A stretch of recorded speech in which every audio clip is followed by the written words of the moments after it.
அண்ணாஜி, நம்ம கடையில Bajaj finance EMI இருக்கு, உங்களுக்கு தெரியுமா இல்லையா? தெரியுமே. 15,000 ரூபாய் பட்ஜெட்டுக்கு மேல வாங்குற எல்லா பொருளுக்குமே பஜாஜ் பினான்ஸ் இஎம்ஐ நம்ம ஸ்டோர்ல அவைலபிள் இருக்கு.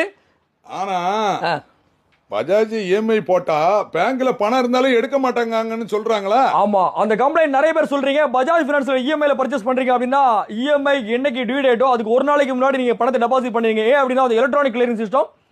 முந்தின நாள் நைட்டு வந்து இப்போ 4ஆம் தேதி டியூ டேட் அப்படின்னா 3ஆம் தேதி நைட்டு 12 மணிக்கு மேல ஆட்டோமேட்டிக்கா கிளியரிங் போயிடும். நீங்க பாட்டுக்கு 4ஆம் தேதி மார்னிங் பேங்க்ல டெபாசிட் பண்ணீங்கன்னா இசிஎஸ் சிஸ்டம் இல்லையா? Yes, electronic clearing system. அது வந்து நைட்டே போயிடும். நீங்க காலையில பேங்க் திறந்த போற பணத்தை கட்டினீங்கன்னா என்ன ஆகும்?